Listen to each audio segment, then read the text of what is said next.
Right. You're welcome back. This is Newsfile. It's your most authoritative news analysis platform. And here on Newsfile, we put Ghana first. We're joined by Samuel Dubik Mahama, Managing Director of the Electricity Company of Ghana.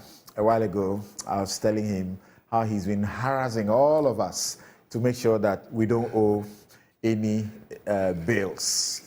Good morning. Thank you for joining us. Good morning. Right. Thank you for having me. So he joins Alex Mould, and we will also be joined by Bright Simmons, Honorary Vice President of Imani Africa. Ejapa Mesa takes leave of us briefly, but will join us again. I've seen your messages on the first issue, but let's relax them for a while. We'll return to them. So we went to sleep in fear and in panic that we will wake up to a Dumsor situation. Nobody wants to go back ever to a period of Dumsor in our lives, where businesses, were hurt so badly, and even human lives were lost, as we understand.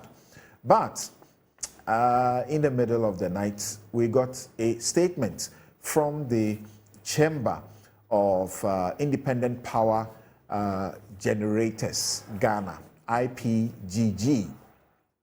And it said, the Chamber of Independent Power Producers of Ghana, IPPG, that's not reflective of your letterhead, is pleased to announce that following fruitful engagements with the Electricity Company of Ghana, ECG, the IPPs have agreed to keep operating their power plants after today, July 1, 2023.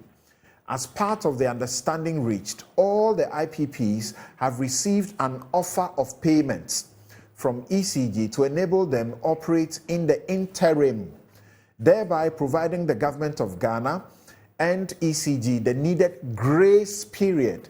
Note those words and phrases. It says in the interim, and then this is to offer them grace period to address the outstanding arrears in the energy sector and to meet their contractual obligation. The IPPs are optimistic that this agreement reached would help yield the desired outcome of providing a permanent solution to the energy sector debt, failing which, underlined, the IPPs will be left with no option, no other choice than to revert to their earlier decision to shut down without any further notice, that the next time, if they are compelled to shut down, they will not serve any notice. And they were thanking the chairman and ranking member of the Parliamentary Select Committee on Mines and Energy and the members of the committee for their timely intervention to ensure the fruitful engagements that were arrived at. Okay. They end by saying that the IPPs will individually remain actively engaged with the government of Ghana and ECG in order to address the outstanding financial issues. Right. So you are a savior, ECG. You are already going around because you don't have money. People have used your power. They are not paying. You have been going around shutting their power down and so on, and threatening prosecution for all the thieves in this town who have been stealing electricity. So how do you, promise to settle a debt of $1.73 billion? So, where do I start? First of all, good morning once again. Good morning. I'd like to say a big thank you to the IPPs for the entire conversation. This conversation has been running for some time now, and some people might have thought that we were not doing anything, but in such situations, you horse trade. And the person who's giving you the deadline will drag it all the way to the deadline to see if he can get you to bend the knee. But I'm glad in the end we could work out something. ECG is seeing some level of growth now. It's seeing some changes in the way it's performing its duties. And through all of this, we believe strongly we can close a certain gap.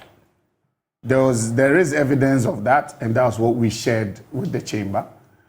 Through that, I don't want to go further because of some disclosure issues. We shared certain numbers with them for certain periods moving forward. So in effect, we've ring-fenced up to June debt. And we are trying to, as part of the World Bank conversation was, we would have to stay current moving forward. So we've ring-fenced that up to June, and then now we are going to make sure that from July going forward, we stay current based on some form of a negotiation that we had with them concerning how power is going to be dispatched and how the energy and capacity conversations have gone. So we have a very good working formula. Be that as may, let me clear this point. ECG is a unique company. It's unique because it cuts across 3 sections. At some point, the company is a social company. At some point, it's an operational issue. At some point, it's financial. So if you look at it from only a financial standpoint, great disservice. If you take each of them individually, great disservice. But the moment you're able to find a nice balance between the 3, where everybody understands their role, guess what? It will not even be about the money. Okay. Because now I can say they've understood me to some extent, so maybe I can brag. But imagine if somebody throws at you and says, hey, X, Y, and Z, we are not going to move from there, even if you show them what it is, then it's not going to work. But at least after what they saw, they now see the new trajectory of growth, the new understanding, and the transparency. So that's the buy-in for us to be able to move forward now. So the statement that they have issued reflects the agreements that you have reached with them? Yes, it does. So what does in the interim mean? That you have offered payments to enable them operate in the interim, to provide you grace period speak them one to by address one. the issues. Let's speak them one by one.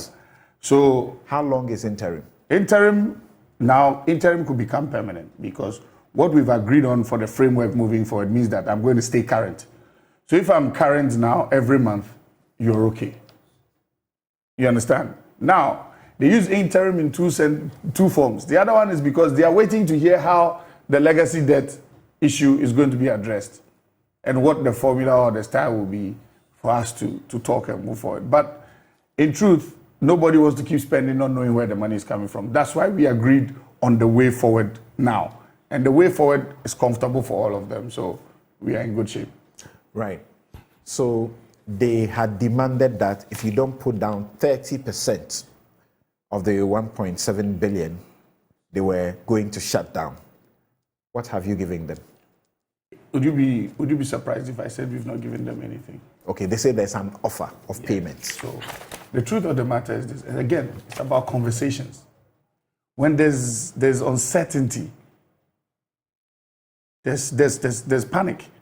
So until you are able to let the person calm down, give them the level of certainty they need to operate, they will always be panicking. So we've agreed on numbers across board for everybody, and everybody knows what they have to do and get back to us by the middle of the week. And when they do that, whatever needs to be credited to them will be credited to them immediately. If the impression was that they could not operate beyond today, if they hadn't received the money, what is the assurance of how long they can operate because you are going to pay them some money? So you see, when you look at every generation mix, or you look at, let's say, for example, at 3 p.m. every day, I'm told the amount of power we need by the next day and what our peak period will be. Now, there's a merit dispatch order based on every plant. Now, how do you dispatch the plants? It's supposed to be like it's a variable mix. Cheapest one comes in, and then also what? The most efficient one also comes in. So you have to find a blend. So without them, what would then happen would be, you have to fall back on what you already have, like your hydros, see how much they can give you, and then, I'm just talking about a contingency plan, and then see how much shortfall you would have in thermal to add. But that to the side, we had always known that, look, it was uncertainty that was bringing this whole conversation. And how to clarify that uncertainty was the key conversation which we had to have. And we knew that after having that conversation, we will all be fine to move forward. Right. So what's the road to the permanent solution without which they say they'll revert? The permanent road is to make sure that the agreement we have now on the staying current stays in place, which the numbers are very realistic now, stays in place, and then also find a way to make sure that what we've agreed in the new framework agreements go forward. You understand? Look, if I hadn't occupied that chair, I would never have known that ECG or electricity purchases are seasonal. You think everybody uses electricity just like that, but your consumption at certain times of the year is not the same. Okay. So what I may give you today as money, I may give you $1 million at the end of this month. Around this time of the year, I might give you 200,000 or 100,000. That doesn't allow certainty for your lenders and your shareholders. Because between these 5 companies, guess what? The government has been downgraded. So until we find a way to put them on a flat something, which their lenders and their sponsors can look forward to and can plan and can budget against, we would always have that issue. So with what has been put in place now, I believe we just need to do our best to make it sacrosanct, make it stick, and moving forward, when we get to the point where we are consuming as to how we should be consuming and paying what we need to be paying realistically, we pay and then we should be fine. All right. Thank you very much. So you've been listening to Dubik Mahama, who is the man responsible for the Electricity Company of Ghana, who has told you and has been at your premises, making sure that you are paying for the electricity that you consume and that you don't steal it. If you do, you will be imprisoned. What's your understanding, Alex, of what is going on, and does this give you assurance that we will not be back to this fear and panic and discussion? We haven't gotten out of this fear and panic situation. Okay. So when you say we won't be back, I want you to add a pinch of salt there. I pity my brother here very much. I know what he's going through. He's in an industry where currently the minister is treating the whole industry like a department of the ministry. Let's go to the cash waterfall mechanism. The cash waterfall mechanism is supposed to be a mechanism where you don't touch. It's sacrosanct.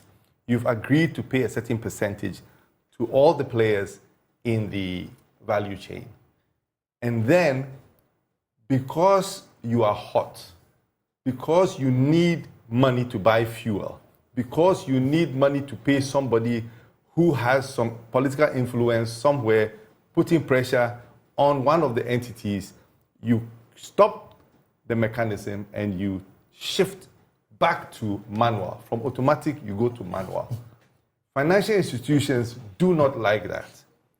Financial institutions control the industry. They control the payments, they control everything. I just want to put a caveat here. The 1.73 billion that the IPPs are talking about is not the only thing that is owed in this industry.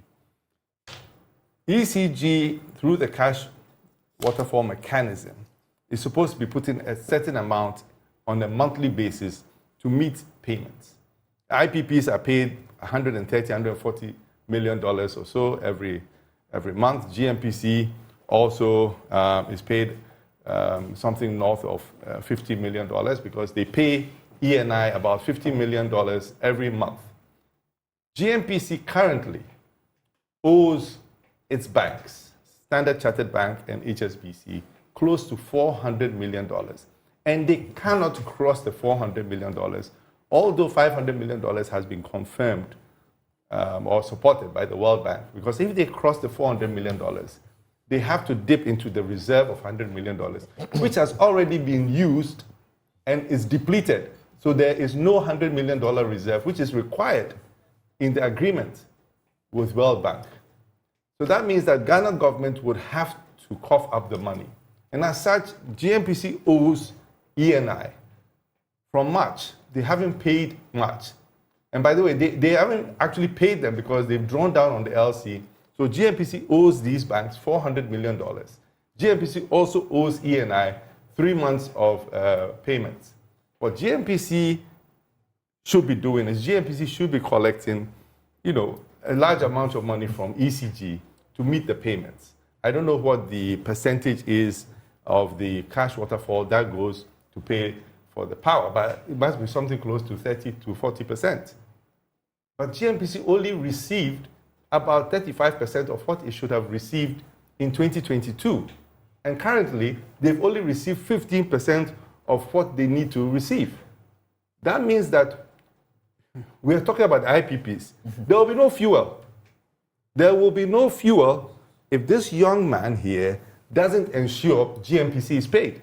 Now, his hands are tied because he's being told not to work with the cash waterfall, hold the cash waterfall, and use the money for other things. This whole sector is totally mismanaged. How much of the total debt to ECG is owed by government, and how much of it is paid? Right now, government doesn't owe ECG. Okay. Right now, government. Why would government owe ECG? Right now, government owes ECG through its SOEs, Tamale Refinery, all the people who take electricity. Government itself doesn't owe ECG. So the question is, why would government owe ECG? Unless government has guaranteed to make certain payments for ECG, which is not in the budget, by the way. So they haven't guaranteed anything. Is that right? That's correct. But let me. No, but there are agencies that owe. He's been going around to collect. Almost everybody is now fully paid now because I don't have Rambo friends. style. So I don't have friends. Let's be fair. I don't have friends because it beats my mind why you would consume something and not pay. How much are the commercial losses of ECG? As it stands now, 2022. 2022. Let's bring us to 2022 it ended at about 29%. Commercial losses. So now it's always combined. Commercial and technical are combined. Let's move the technical out. So I can only speak from when I started. Okay. One of the reasons why we went through all what we've gone through is because I was trying to plug commercial losses. Now, ECG is digitalized from end to end. Your purchase starts from no cashier takes cash in the office anymore. We've gone cashless. So it allows you to see the revenue as is. Now, secondly, where we are now as a company is when you're able to close such a gap, the next thing is to look at operationally and find out what the problem is. Tariff increment is not the solution to this problem, as we sit here. It's one of the solutions. It's not. Without the tariff, it is not. But if you don't if you are not invoicing the amount you are consuming, big bro, you won't collect any money. Big bro. Tariff increment now, as we speak, is not the solution. Tariff increment is like giving me a basket and asking me to go and fetch water. No, I agree. So you've increased tariff based on the IMF's advice and said that we should go and that it will show in what revenue. There are physical operational issues within ECG that have to be critically looked at. Absolutely. Because the cash waterfall was not growing. Why? But the operational issues are not being solved. How do you grow the pie? The base to grow the pie is ECG. So you might put together a fantastic plan, but until you sit down and look at the base and plug the holes in the base, you will never see the requisite growth. That's absolutely true. So what I then realized was, okay, let's look at our metric. Let me even start you off on customer numbers. Look, anybody who tells you this sector is not viable is a liar. It's a very viable sector. But our approach to business over the years, don't even bring government into it. It's ECG. Our approach to business over the years is what has brought us to where we are now. And we're not looking at a critical dynamic shift in how we do our business operations. After the last population and housing census, it says what? You have 8.5 million households in Ghana. My PMO division took them up I gave them an assignment. They went through it, came back to me and said, the whole base where ECG sells power, ECG should have about 7 million customers, 7 point something. Our billing system says our total customer number is what? 4.5 million. It has been 4.5 before I joined ECG. It's still 4.5. Immediately you realize that what? There's a problem. So you now go to the system. And then you realize that the billing system of the company, the CMS, was given to us by the World Bank in 2015. It hasn't seen any substantial upgrade. It hasn't seen any work done to it. That system is in Oracle 9. It's in Oracle 9. They gave it to us, gave us, what do you call it, a consultant. And the system is in Oracle 9. Oracle is in 22. And we haven't fired our IT people. So to solve the problem, now you take a closer look at that. Now you try to upgrade the system. But people have been used to that and have found ways around it. So they're always resistant. But until you closed it, change the billing cycle, change everything for it to be moving at its optimum now, you start realizing that, revenue assurance is not there. Let's put revenue assurance in place. You put revenue assurance in place, you realize that, okay, now you now have a graph that is showing. Now you can answer to how the graph is moving, because initially you were flying blind. Now I can tell you for a fact what is happening in every region, every district, just by the click of my phone now. That's how the company is now working. Right. Now let's go to those numbers. If 4.5 million is a blend of households and commercials. Yeah. If you add, and they're saying 7, that 7 million is households. How many commercials are we missing? Let's say there are 4 million, just for argument's sake. Let's hold on to 2 million of those.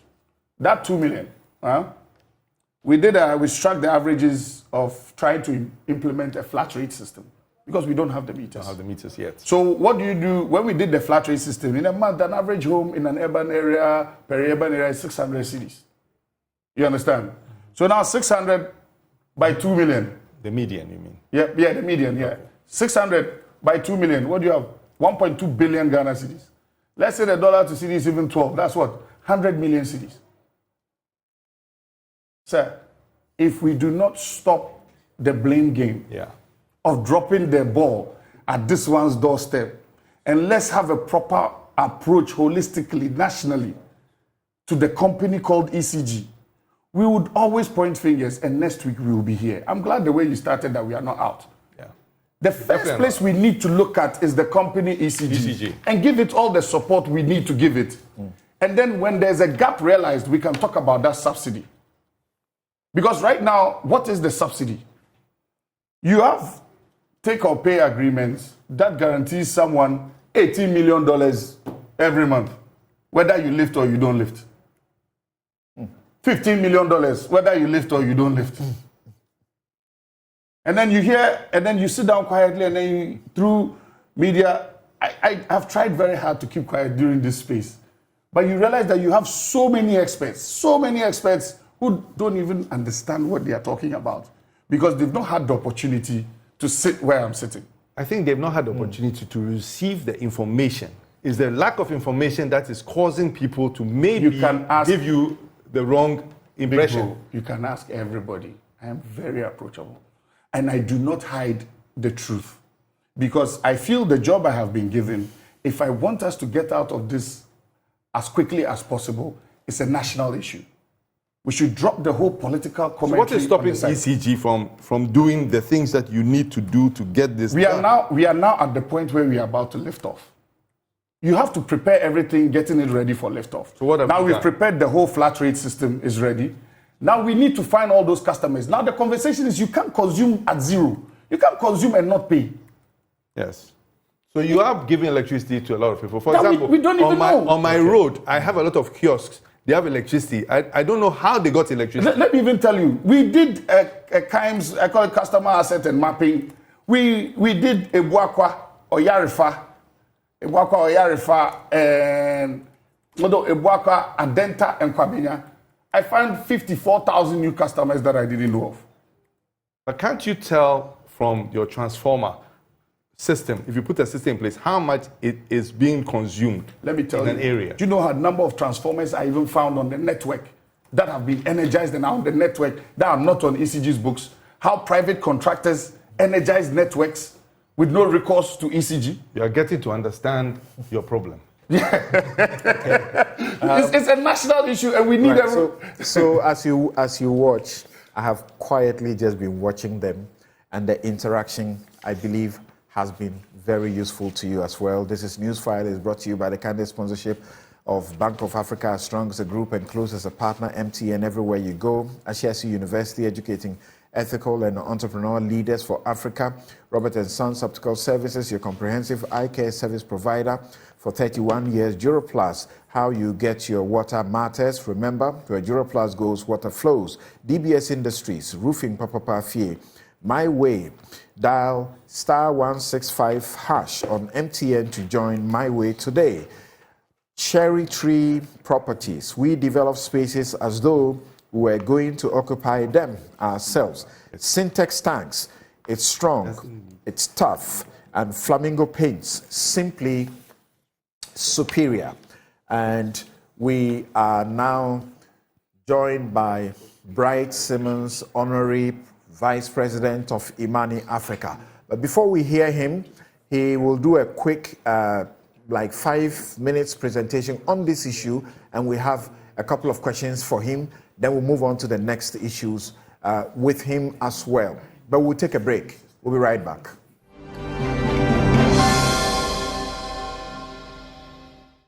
You're welcome back. This is Newsfile. It's your most authoritative news analysis platform. And here on Newsfile, we put Ghana first.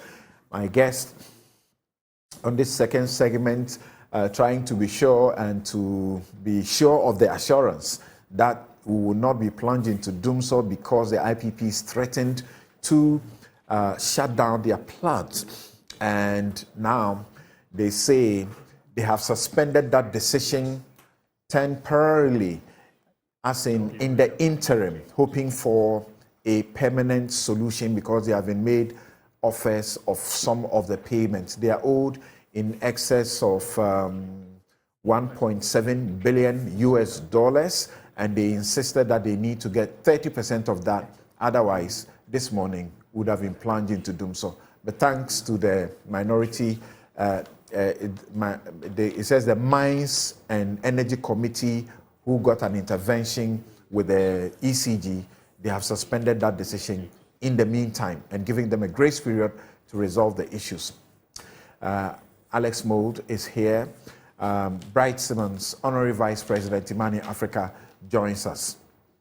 Now, this is how Bright will give us his take. In the next 5 or 6 minutes, he would give us his perspective from where they sit at Imani, and then we would ask him 1 or 2 questions before we move on to the next issue, where he will do another such presentation. Then we ask him a few questions. Hello, Bright. Thank you so very much for making time to join us. Thank you very much, Samson, for having me. Right. So with your permission, can I proceed to discuss the Asenov matter? If we can begin with the IPPs and the threats which has now been suspended. We can go to Asen later on. Okay, the way that I was advised in advance was to build up the connections between the 3 issues. Okay, please go on. Please go on. Go on. Okay, thank you. So regarding Asenov, I think the reason why this is interesting is that most of these issues that we are discussing, fascinatingly, have a very strong link to what we can expect in 2024 as far as the political fortunes of the MPP and the NDC are concerned. And while it may not be so, from the surface, I hope that in the conversations and in the presentation I'm about to make, those links will be apparent. The question is, of course, 2024 might present us with a reset. And the issue is pretty simple. Each of the parties have had 16 years now in the Fourth Republic, or at the very least by 2024, they will have had 16 years each. And we've had these 8-year cycles. Now, the question that is on everybody's mind is whether that 8-year cycle then is cast in stone or is due for a reset. We also have, of course, the very interesting situation of a former president returning. And that leads us to the question around how do we use the limited data we have of the two by-elections? And of course, that's a very small sample, and small samples are not often very useful for extrapolating to broader consequences. But that notwithstanding, we have enough information from the two by-elections to begin to build a kind of model. So we start off with Kumewu, and what you see from Kumewu on the screen is basically the 2016 election results and the 2020 election results. And that gives you a sense of what is the core base of each party. The information that is on the screen gives you a sense of what traditionally the MPP is able to secure in terms of votes. And you see that right. Yeah. Forgive me, but I understand that you are sharing your screen so that we can all see it in bold print. Is that it? Yes, that's what I'm doing. Okay, thank you. Please go on. Okay, so in essence, the MPP has roughly 22,000 thereabout. If you do a projection over time, and you look at, I'm only showing a few results because I don't have time. But if you do an analysis from 1996 onwards, you get a sense that the MPP's base, if you project it to today, is roughly in the region of about 22,000, versus the MPP base, which is something in the region of 3,500 to 4,000. So that's what is interesting. What is the core base? And then what swing dynamics you can look at from election to election. What was interesting in the case of the 2020 elections was that the MPP core was split because you had an insurgent from within the party, somebody from within the party who went independent. The truth of the matter is that that person was an MPP person through and through. And most of the people that will have gone with him in that split moment were MPP people. So in essence, you have an MPP core base that has been split into two. And now we have a situation where in the latest by-election results, those MPP people that have gone to the independent candidate appear not to have voted, or we can assume that maybe they voted for someone else. The reason why we cannot assume that they voted for someone else is to look at the raw numbers. When you look at what the MPP candidate got, the MPP candidate got votes that were significantly lower from the usual trend of MPP votes. He lost about 7,000 of the core voters. You might argue that, well, that was a by-election, and typically by-elections have lower turnout. The truth is that it's not true that consistently by-elections have lower turnout. Sometimes they have lower turnout, sometimes they don't. The second issue is that even if you make provision for the possibility that some people did not vote because it's a by-election, you have to then account for why the NDC vote remained within the NDC long-term trend. So it's essentially how come NDC voters are not affected by the notion that it's a by-election and therefore usually turnout is smaller. Of course, overall turnout was not very encouraging, but that is easily and better explained by the fact that MPP voters more likely stayed home than NDC voters. And that fact is very significant because it shows that the NPP is losing some members of its core base, and that the NDC is maintaining a steady core base. When it comes to the swing voters, it's not too apparent from this particular by-election, but that important fact that you had a certain trend over a number of years within Kumewu in terms of how many people can be described as forming part of the NPP core base. And then in this by-election, it turns out that a good number of them did not vote. We go into the North trend, and it's the same analysis. You look at the voting patterns from 1996, and it gives you a sense of what is the core base of the MPP versus the NDC. But here, the difference is that it's a swing vote, a swing constituency. It's a place where both parties have in the past won elections. So that gives you an interesting dynamic around how will swing voters potentially behave in this election. And why is that important? I'll come to that in a second. What you do see, though, is that the MPP core votes have remained steady around the 15,000, 16,000 over the last couple of years. In the by-election, first, you have a very high turnout compared to the Kumewu by-election.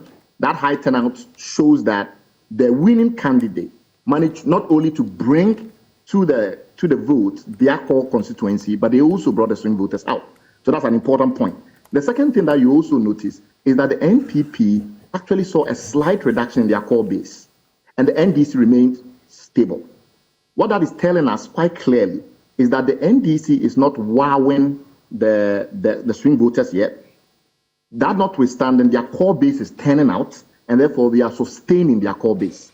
The NPP, on the other hand, appears to be losing their core base in both elections, and that is very significant. However, because overall Asin is a swing constituency overall. It shows that in swing constituencies, in these types of elections, you're going to get the mobilization effort leading to a lot more voters coming out because they are not sure if their party will win or not, and that is an interesting dynamic to watch. The last point I'll make in respect of the Asin North by-election and its connection to 2024 is that we have to go back and look at the research that has been conducted over the years about swing voter constituency patterns, swing voter patterns in this country. And one of the key things that you realize is that, yes, campaign activity is always very important. How you campaign, how you effectively you do it. And I think NPP in both constituencies seem to have outclassed the NDC when it comes to sheer campaign mobilization. Part of that, I think, is to do with better resource mobilization. They have more money. The challenge, though, is that swing constituencies tend to respond more to economic factors. And because they respond more to economic factors, and here I'm using Afrobarometer data to try and discern how the core versus the swing constituency dynamics tend to work, because they respond more to economic factors, if there are general economic conditions in the country that are negative, the incumbent party, in this case the NPP, will suffer regardless of how well it mobilizes. All of this tells us very clearly that the NPP should already start worrying.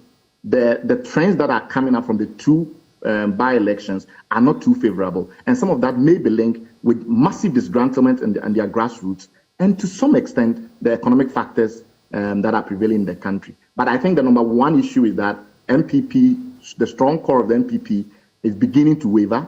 One reason being that NPP constituencies, over time, NPP has benefited more from the swing voting constituency in this country more than the NDC. So in those circumstances, as we have in the coming elections, where economic situations mean that swing voters are more concerned or are more anxious, the NPP might suffer a bit more than the NDC. That's a very interesting examination there and a perspective that you have brought to bear on this. A perspective that I think many have not paid attention. There have been pollsters who have predicted, very terribly the outcome of the Asin North by-election. But this is a very, clear departure from that way of examining the issue. So I don't have a question for you on that. I need us to move on and to get to if we can address the matter of the IPPs and the ECG, what your views are on that first. But before that, let me just share some of the messages with some of our viewers on the first issue of Asin North with you. Jay Glyph, you may want to say something about that. Jay Glyph says, Ejapa Mensah on the altar of politics claims that proof of intention is immaterial in establishing perjury. This is shocking. State versus harm settled any doubt on the need to establish intention of deliberate knowledge of falsehood of the statement made. Ben Chase says the NPP is living in a fool's paradise. The Asin North result is a referendum on the Akufo-Addo-Bawumia government. Don Dream says, I love the people of Asin North. They spoke boldly, talked hard. They took the money, chopped it, and voted against them. The politicians must be spoken to very strongly through elections. They must be punished when they don't do our bidding. Then, when they don't do our bidding, then Gavivina says, it is the real reflection of the anger of the people. MPP and Akufo-Addo have no ideas the temperature of hardship in the country. Their own plan now is to steal more money through corruption, thinking of spreading money, and will win them 2024 elections. And then A. Nyema says, what we are missing is that Asin North election is a glimpse of the power of the people versus the courts. The court. Thus, a revolt by the people always temporarily discards the law and imposes the will of the people, which should never be ignored. And this one doesn't identify himself, says that if Jachikwe Singh were an MPP member, the prosecution he is suffering and all that he has suffered, he would never have encountered them. And I agree with that. If Jachikwe Singh was in the MPP, he would never be standing trial. In the same way, if Jachikwe Singh was NDC and NPP was in power, he will be was MPP and NDC was in power, he will be prosecuted. That's funny how our politics works. Yes, you have anything to say about the comment before you move to your next issue? Because I don't have a question for you for Asin North. Yes, Samson, I think, they reflect the views that we will expect. Don't forget, swing voters in this country are roughly about 20%. Their effect on the vote is about 10 to 15%. And so you cannot ignore the sentiments of swing voters. That notwithstanding, we also know from the results that the core partisan base is the top, is the top predictor of how elections pan out, in the sense that we saw how an independent candidate completely unraveled when partisan voters eventually had to make a choice. They decided to stay home rather than to go out and vote for the opposition. So these are interesting dynamics. Okay, so now let's go to what you call the fear of Dumsor. And then Dubik Mahama is here, so that once you are done, if he has a question or two, he may make an intervention before he takes leave of us. And then you and then Alex Mould and Ejapa Mensah will deal with the issue of the Torenko lease saga. So let's hear you. Thank you. So, the issue is that I don't know what has been discussed before I joined, so I'm still going to give you a very short kind of overview of where we are as a country with regard to energy. And the key graphs are on the page. We've shifted primarily from a hydro energy system or a hydro energy mix to a primarily thermal and hydro mix. So in recent years, we get into situations where up to 70% of all our energy needs are met by thermal. The other important fact, what the graph is showing is that until sometime around 1997, 1998, almost all the power in this country was generated by hydro, basically Akusombo and Akuse dams, and now we have Bui. That's right. Then over time, we started to use more gas, LPO, and different types of liquid fuels to try LCO and different types of different types of thermal fuels to try and shift and diversify and improve the resilience. The interesting thing is that when that happened, private investment became much more important for simple reasons. Most private companies don't really like the hydro space. So there are not many places in the world where you see a lot of private investment into hydro. Thermal is much more modular, easier to modulate your output depending on how things are turning out, etc., etc. In simple terms, we now have a situation where the private sector is almost responsible for about half of total production, almost half.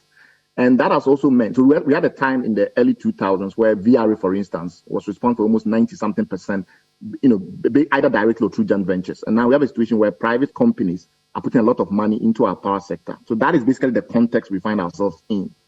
The second important context, and I also don't know how much of this has been discussed, but seeing the eminence of your guest, I presume they've delved into this already. But we've had situations where reforms keep failing. So there is there are dynamics around how usually when you decide to reform your power sector and you look at the entire value chain and you try and optimize the entire value chain, there are certain things that you ought to do. And even though we've tried to do them and we know what has to be done, we are not able to execute. Partly because, or I would say predominantly because, the political class is not ready yet.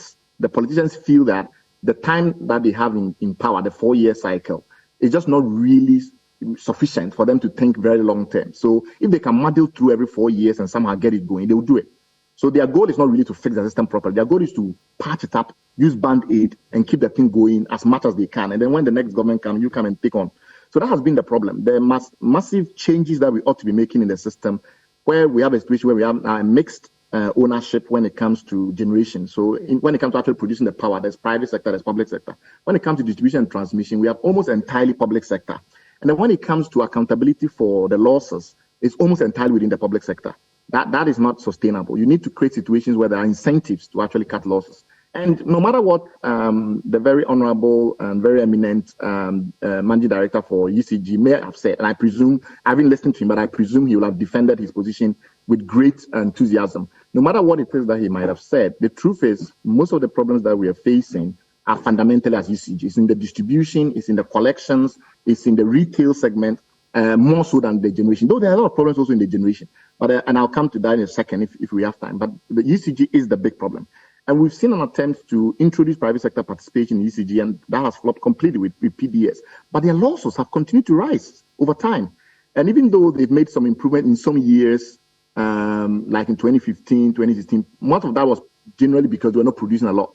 and therefore they were not producing enough, and therefore they were not selling a loss.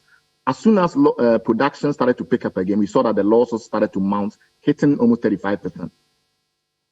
Then the World Bank introduced this idea of it's not the World Bank, the reformers introduced this idea of the cash waterfall mechanism, but we signed agreements with the likes of the World Bank, which require, therefore, that the cash waterfall mechanism be implemented and be implemented. What does it mean? It means that there are multiple actors in the value chain. There are different companies that do different things. And typically, the challenge has been that because of poor optimization, this one owes this one owes this one. There's a lot of confusion. So the idea was, how do we create a mechanism that allows the money that is coming in to be pooled? And then we don't wait a situation where Gridco gets nothing at all, but VRA gets something, the IPPs get something, maybe Ghana Gas gets nothing, and that kind of confusion. So we have a single pool. Typically, the ECG puts the money in an escrow because it's at the tail end. It generates most of the retail volume, and then that money gets distributed proportionately. Also, the other dynamic was that it gets distributed based on the most expensive debt first, so that we don't accumulate debt over time. So those were some of it's very complex, and I cannot explain it in a 6-minute conversation. But the key idea was we try to create a mechanism that will ensure that we are not creating distortions in the value chain. Unfortunately, that situation is not working. That really is where we are now. Because if the money that is being collected, people pay electricity bills in Ghana. If that money was being collected effectively, and that money was being applied to the cash waterfall mechanism, we wouldn't have the situation we have now, where consistently there's no money to pay the people that are producing the power. Where is the money that is being generated in the system going? That's a simple question. Recently, the ECG said the big problem was that people are not paying, so it went on a revenue drive, mobilization drive, and in the effort of through the effort of having done that, it said it has mobilized 3.1 billion out of 5.7 billion that it was owed. Two questions are immediately apparent. The first question is that if it's just 5.7 billion that is outstanding, and probably it's more by now because this is a few months ago, then that is not enough to pay the IPPs, the $1.7 billion. So there's some other value chain problems, regardless of what we do at the CGN, which is important. The second is that beyond the fact that 5.7 billion, if you collected all of it and raised about $450 million or so thereabouts, you'll not be able to pay the $1.7 billion. In spite of that fact, we also have the issue that the 3.1 billion has not been remitted through the cash waterfall mechanism. The 3.1 billion that they claim they've mobilized, which is more than $250 million. Because if we'd seen that money and we passed that through, at least the IPPs would have got a bit more money in the last quarter. I'm looking at some of the dynamics around the actual recovery rates. And if you ask VRA, they tell you that they get about 40% or 45% of their invoices. If you ask others in the value chain like Ghana Gas and the rest, they say they are not being paid at all. So the cash waterfall mechanism is not working at all. The recovery rate still, for most of the invoices that are being paid, is under 50%. So essentially, if we generate power or we transmit power or we distribute power, whatever it is that we are doing in that value chain, when we submit our invoices to whoever it is that we are supposed to submit our invoices to, the actual money that is coming back is often less than half of what it is that we built. So over the years, this keeps compiling. It keeps compiling.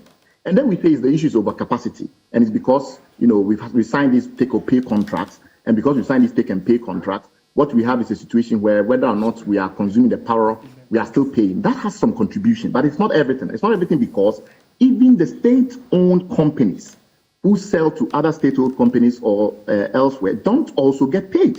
So it can't be that, unless you are saying that they are also doing take-and-pay contracts. They are not doing take-and-pay contracts. So VRA, why is VRA not able to piling up receivables? Why is Bui Power piling up receivables? Bui Power claims that from around 2018, they had $300 million in receivables, which means that was money ECG should have paid them. They say it's now getting to $700 million. Is that take or pay? Where is that $400 million? Why have they not paid that? So clearly there's a problem across the entire value chain at multiple levels. Right. If you look at Ghana Gas, similar problems. So we cannot blame overcapacity alone, even though it has contributed something to it. Secondly, even if it's overcapacity, why then do we not reduce the amount of power we produce through those producers that we control? Why is Bui Power still producing at the current volume that it's producing at, or VRA? Because if you have more from the private sector, it's too expensive, and until you can amend the agreements to reduce that output, then you have to start reducing the output from those that you control. So I don't buy the overcapacity issue. The key point is that every time we've had financial crisis, it's also been interlocked with a power crisis. And you can go as far back as you can. This on the screen, you see a number of instances where we get a debt crisis, then a fiscal crisis, then a power crisis, then a banking crisis, and it follows and follows and follows. And that situation is why I think all the issues we are discussing today are connected, because the truth is the lack of the power crisis has often been intertwined with massive political effects. So in the 1997, 1998, 1999 period, we had a power crisis, the government changed. We saw the same in 2007, 2008, the government changed. And we saw the same in 2015, 2016, and the government changed. So the government has to take this really seriously. The power crisis is almost like the crown of all the other crises as they compound. And often the political effects are dramatic. Thank you. Thank you very much. So as we understand, now we have a hydro component of 35%, 38%, and then the thermal component is a whopping 61%. So the IPPs control such a huge chunk of the power that we need, isn't it? Listening to him. I think you have to correct a notion that he brought up before you even asked me to talk. He said he didn't listen, but he had a slide that said ECG is what broken. And he said, I might have defended. Did I defend that position? I didn't. I didn't. Okay. You actually agree with him. Look, is he still on? Yeah, he's on. I've never met him before. But my first question to him is, did he call me to ask my opinion? Did he, by any way, interact with us at ECG? He's speaking to the data. Yeah, but you see, sometimes data has certain components of it that will not be shared. Imani works with ASEP and all of the others that you deal with. So together... ASEP hasn't spoken to me. I said something earlier. I am so approachable to a fault that whatever information you need for you to get to a certain conclusion, I am available for it. So that's a minor point. So if you see the 3.1, there's a structure to every stupidity or there's a structure to every madness. 3.1 billion. This was the same vein where we've had so many conversations about it. 70 million of that party, there was a planned shutdown. That didn't happen. Okay? There was a maintenance job that was going on by one of our parties within the food chain. So there was going to be a shortage in fuel. So when you sit in a certain chair, there's the good way to do things, and there's the very operational way to do things, and there's a social impact and a financial impact. I started by telling you that. Yes, right. You are caught with having power plants sitting down but not having fuel because there was no proper planning. So because of that, what do? Do you have to go ahead and pay people what they are due so that the cost of unsold energy in this country is one of our big problems?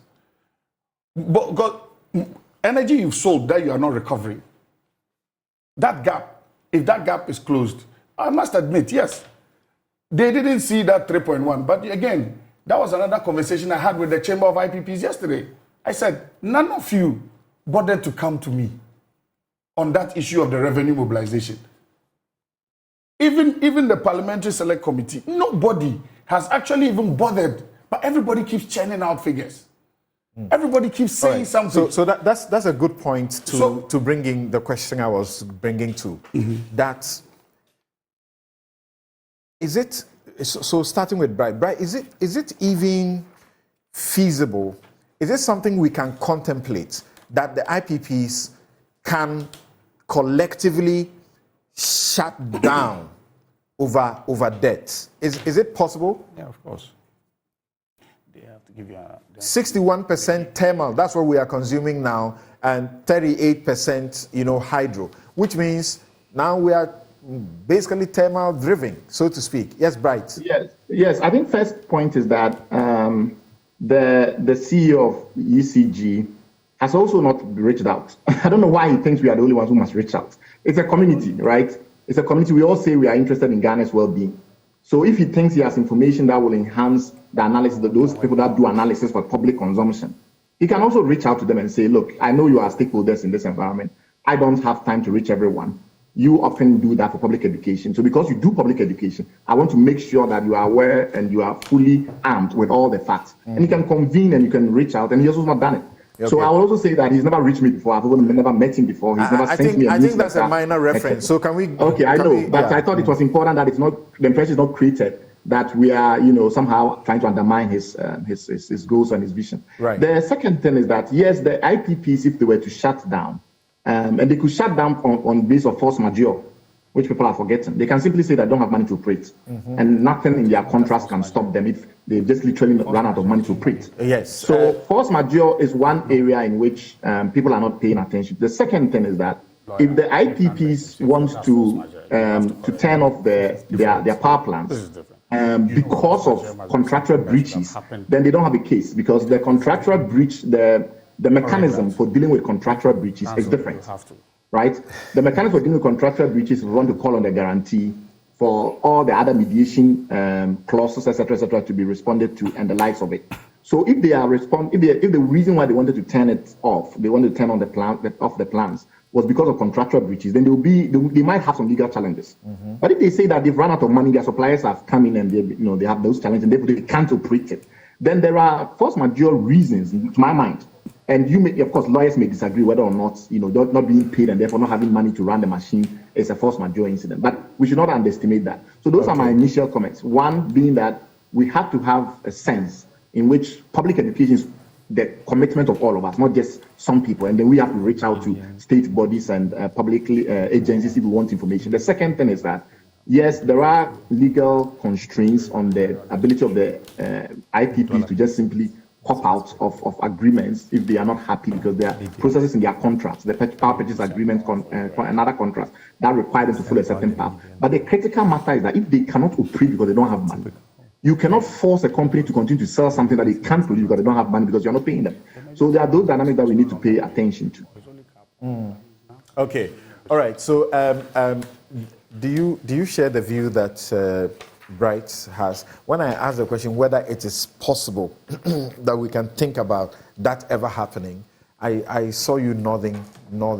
It's a financial issue. I mean, the banks will clamp down on the IPPs, and they have to clamp down on who they owe. And I mentioned this earlier. This power sector is being treated like a department of the ministry, and it's as if there are no contracts. It's as if we don't want to abide by the contracts, and default is the norm in this country, and if we can't pay, we can't pay. Okay. The issues we have, I think, are very simple. We need to understand the economics. IPPs get paid about $130 to $140 million a month. They need to be paid that. This is their bill to ECG. The fuel we use is about $50 million also. We need to pay that to GMPC to pay ENI directly, and we need to also pay Tolo about $2 million a month, and WAPCO for the reverse flow about $8 million a month. So the numbers are the numbers. That's $200 million. That's this guy's problem. Now he also has his operation expenses, ECG. I don't know how much it is, but I should guess it's about $40 million. About $30 million a month or $40 million a month. Sorry, 40 million CDs a month. He does CDs. So if you add all of that, we're talking about about 2.4 billion Ghana cedis at the exchange rate of 12. I don't know what the exchange rate is today, but I don't know what is in the tariff, and that's why I disagree with my friend here. The tariff is very important. If the exchange rate in the tariff is 9 and the current price is 12, no matter what, if he closes all the gaps and he gets all his money, he still won't be able to pay. So PURC, let us do the right thing. If we want to charge the citizens less than what is supposed to be charged, government should subsidize it and put it in the budget. All right. The problem we have is he's only collecting 200 million cedis a week. That's 800 million cedis a month. He should be collecting at least 2.6 billion. He should more than double what he's collecting. And he's nowhere near there. So this problem is not going anywhere. Okay. And if I am a financial person who have supported the IPPs, I will pull the plug because government has to do the right thing. Okay. That's why Mahama needs all the help that he can get from all of us. Can I say something? Yes. You mean this Mahama? Yes. Okay. So he needs to say something briefly, and then he will take leave of us, and then we'll get to Torenko. And Torenko, that smells like a PDF. to some of our PDS, to some of our civil society who have studied the situation. Yes, so I understand. Bright was saying they can shut down on the basis of, force majeure. I don't know it to be force majeure, whether it to be frustration as a legal principle. Yes. But there is no contract that will force you to keep, the power on when the money you need to keep it on is not there. Yeah. So I've heard those who are arguing that because of their contract, they can never shut down. It doesn't work that way. Yes. So nobody will say, the thing is that you cannot be forced to be in a contract that you don't even want to be in. That's right. In the first place. That's the thing by law. But what I need us to clarify here is, even the graphs he gave was up to 2019. I'll be very honest with you, most of them are outdated. So we need to have a proper sit down. And I do keep in touch with Ben Boachi and co. and Kofi Bentel and co. Where we sit down and we have a chat as to what we are doing, how we are doing. So I'll do my best to reach out to him after this exercise. So I'll let Kofi reach him and then we can have a chat. Now the conversation is, my other brother here did something that was very smart about the conversation about tariff, because I fought him on tariff. Later on, we had an understanding where I pointed out to him that it's a forex issue. Now, the truth of the matter is this. It's a numbers game. Whether you like it or not, it's a numbers game. If you have people you do not know that are consuming, less number of people will be paying for a larger number of people. There's a possibility that what we are doing now, a less number is paying for everybody. So there's an exercise that we are about to embark on that will then treat everybody. There's a flat rate policy, and we are coming out, we are tagging, we are counting, because at the end of the day, if you ask me how many meters we need now, it will be estimates. Okay. We need to get to the bottom of that. We need to find out what the real numbers are, come back to the good people of Ghana and say, this is the real number, this is the shortfall, we can't sustain it. What do we do? So we find a proper way to address it, because funny enough, the Great Impact Assessment is saying that in the next 4 to 5 years, we have to double our capacity again because of the way Ghanaians are chewing up electricity. So it's a national issue, as I keep saying. We need to sit down, look at what we have now, how to better what we have, find out why people are not paying, put them on these flat rates, and close the gap. Again, I'll repeat, it's operational, and everybody should help us because we will be coming. Yeah. The easy way is that they have been increasing tariffs because of that. Explain this to me. My layman, I don't understand. When we say we are paying for excess, capacity, is it? And yet we are lacking. I don't understand that. It's confusing. And like I said, nobody has brought out the numbers to show who has actually been paid this excess capacity. They bring to us and say, we pay for fuel. We pay for that. If you use fuel, it's not excess capacity. You've used the thing. So all we want government to do is come out clean. The other thing is the cash waterfall mechanism is a black box. It's just like how you make sausages. Nobody knows what goes into it. Nobody, even this young man sitting, he doesn't know what goes into it. And if we don't have a mechanism that is fair to all the players in this sector, how will a bank finance you? And when we are talking about take or pay, no financial institution is going to finance an IPP $350 million without a surety that they will be paid back. And that is why you have take or pay. So when the government comes out to say that we are cancelling the take or pay, it's rhetoric.